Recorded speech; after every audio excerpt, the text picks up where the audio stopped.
There's a culture of property obsession amongst Australians. People are addicted to property and property prices. Now, everybody's asking, will there be a property market crash soon? In this video, I'm going to play the devil's advocate to the properties bulls and explain why the property market can drop 40% in the coming years. I did a video a few weeks back on why I think property prices can double in the next 5 years. But today I'm going to go into what could happen on the other side of that in terms of the property market crashing and falling into a huge slump. I'm going to go into why predictions made in the past have been that we'll see a 40% drop, which has been a common theme in probably the last 15 years as I remember it. I'm also going to give you my opinion on whether or not I think that's going to happen now and what I think is actually going to happen in the future. My opinion is unique compared to what most other people are thinking, so stick around for that. Before we start, if you like this topic about the property market crash, please like and subscribe. It does mean a lot and it gives me the ultimate feedback on what I should and shouldn't be posting on with these videos.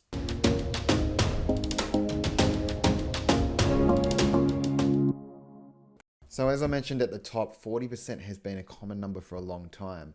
There are several guys that have been predicting this over the years, but there's one famous one I can remember which was made by Steve Keen. In November 2008, as the global financial crisis was coming to its crescendo, Keen predicted and bet that Australian house prices would plummet by 40%. But then obviously he lost that bet. Steve, for his punishment, agreed to walk 224 kilometres from Parliament House in Canberra to the summit of Mount Kosciuszko. That's a pretty far walk, and it'd definitely take a lot longer than a day. I don't know, probably took months. Anyway, I think that was the moment where the property bulls have kind of used social media to basically talk down anyone proclaiming to be an expert about the property market that was going to talk on the negative side of things. Now, at this point, I think it's fair enough to go and understand why all these people think the property market's well overvalued. For the past 5 years, we've had a guy named Martin North, and I guess in a way he's taken the baton from Steve Keen. Let's go to that famous 60-minute interview he did in 2018 where he reckons property prices are likely to drop by 40% by 2019. Well, firstly, he said that the problem is obvious. Australians are addicted to debt. That's one of the reasons that keep on coming up time and time again, the debt level. Secondly, I remember at the time they were making a big deal about liar loans. UBS Bank, don't even know what they're doing in the Australian property market, by the way, did a study of about 900 loan applicants and uncovered that 30% of people had lied on their home loan applications. Now, the Doomsdayers took this and added it to the debt addiction issues.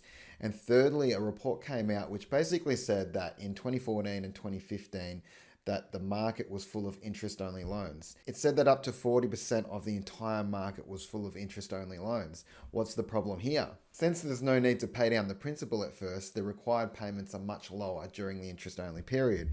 However, when that interest-only period expires, it'll roll over to principal and interest payments. When that happens, there's a significantly huge increase in the required repayments. So the thought was that most interest-only loans are for 5 years. If you take out a standard 30-year loan, at the end of the first 5 years, you've only got 25 years to pay back the home loan. This makes a massive difference to your home loan repayments when you go from interest-only to principal and interest after the 5-year period. So the theory and assumptions were that this, combined with all the liar loans and the debt addiction, were going to crash the market. But obviously, it didn't end up happening and ultimately proved to be wrong. So what's changed? Why do people think the property market is going to drop 40% now? It's actually the same thing. People think that just because the prices have gone up a lot, we're over leveraged and we cannot pay the debts. Cash rates have gone up 1.85%. Some people's home loan rates have gone up double. We're going to see within the next 6 to 12 months if the property market does take a hit, because if anything's going to crash the property market, doubling the interest rates is going to do it. So we've got these issues where addicted to debt, liar loan claims are still out there. The UBS keep going on doing these studies. No one else seems to be doing these studies for some reason and claiming that all the loans are liar loans. Anyway, we're going to put that aside because obviously I don't like that. But the big kicker here is the interest rate rises. Now, what do I think about these things? Firstly, what I want to say is that guys like Steve Keen and Martin North get a lot of negative commentary, especially on social media. I've even been guilty of doing that in the past. What I want to say here is that we need to learn how to respectfully disagree if we have separate views from someone with arguments that are different than ours. When we want to take one side of the argument, we should be able to understand the different sides of that argument. These guys are not stupid people. They're intelligent professionals, and we should not discount them because we don't like the words that are coming out of their mouths. Yes, it's healthy to be a skeptic, but you should not totally ignore these people. After all, even the boy who cried wolf was right eventually. So we shouldn't discount the fact that the fears these guys are talking about may be exposed later on. I actually believe that a lot of these risks will get exposed. I just don't agree that it will happen anytime soon. It's because I think they don't understand timing the market, and you can get obliterated if you time the market incorrectly. Also, the main reason why I think these people haven't been able to time the market is because government can step in at any time and save the day.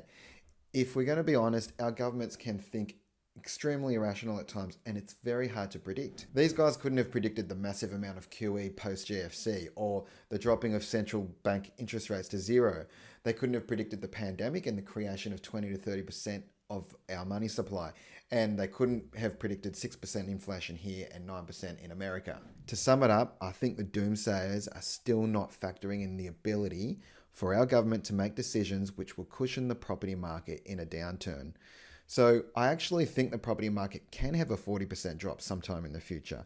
I just don't agree that it's going to happen now. So that might mean that the property market could come back double again before it drops 40%. I think the government have more levers to pull because that's actually been the case for a number of years now.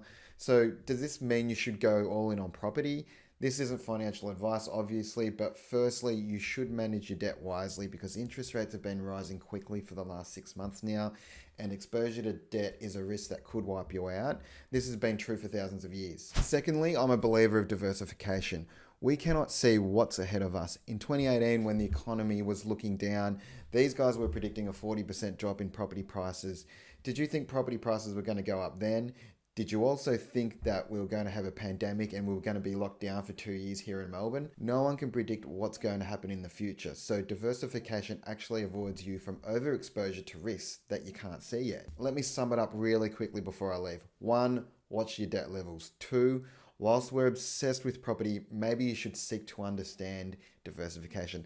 Lastly, I really think that property market is more likely to go up by 40% before it goes down by 40%. If you like these videos, please like and subscribe, leave a comment. If you disagree with what I'm saying, please let us know as well. We'd really appreciate those thoughts in the comments section, and let's have a healthy discussion. Thanks for watching.